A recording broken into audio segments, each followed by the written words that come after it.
what we know is what the different member states are saying. And for instance, Germany has said clearly that Germany can make it through the winter without rationing, although putting in place all the savings and efficiency measures that have been announced. This is very clearly the case in Spain.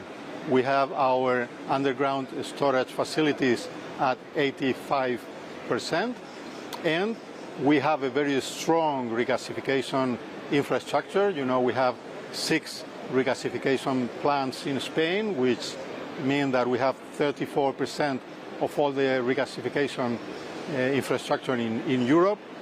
And we very clearly can navigate the winter without restrictions, without gas cuts, but putting in place, as I said, all the savings and efficiency initiatives that have been announced by the Commission and by the member state governments. Well, we have another emergency EU meeting coming up this week to discuss the response to the energy crisis. The policymakers are looking for potential solutions and how to de-link the price of electricity to the price of gas. Do you think the Iberian model, which combines subsidies for fossil fuel generators with an electricity tax, is something that could be adopted at an EU-wide level?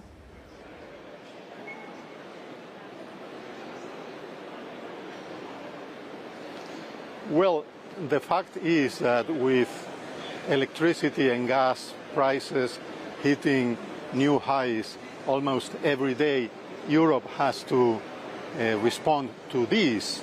This is having a very significant impact on competitiveness, on households' economies, and this is a situation probably to last for a long period of time, because also of market fundamentals.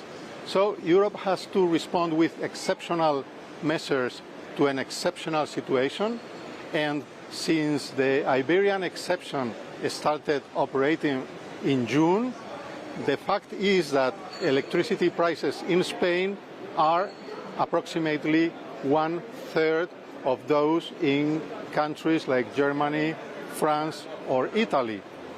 So I think that, yes, decoupling gas prices and electricity prices, financing the fuel costs of gas-fired power plants is working well in Spain, and it's one of the options that will be considered at European level. This next Friday by energy ministers, I think the Spanish experience shows that this clearly works, at least in similar circumstances to those that take place in Spain.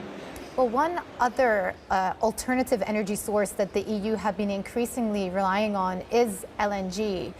And from that perspective, sometimes the Iberian Peninsula is called an island because though there is a lot of capacity for LNG, it's really difficult to move that LNG from the Iberian Peninsula to the rest of the continent. How quickly do you think a pipeline can be built, if a pipeline were to be built, to connect the Iberian Peninsula to the rest of Europe? And then also, what is Spain's future role in supplying LNG to the rest of Europe?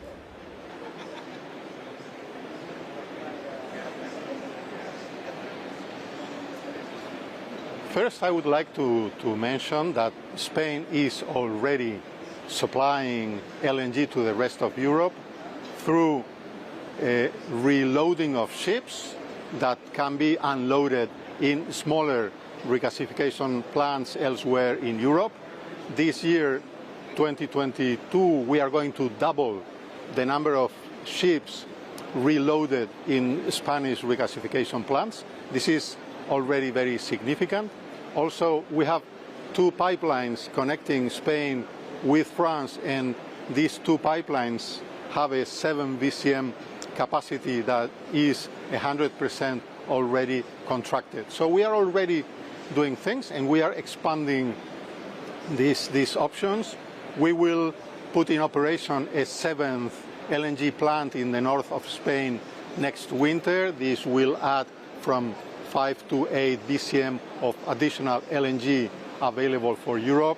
We are expanding the compression capacity in the current infrastructure with France, we have created a virtual pipeline between the Mediterranean Spanish LNG plants and those of Italy, reloading and unloading ships. And we have proposed new interconnections, as you said. We have proposed a third Pyrenees interconnection that, with an express permitting process, we think that could be operating for next year's autumn, so in approximately 1 year time. We think this can be a very significant contribution to European security of supply for the next and the subsequent winters.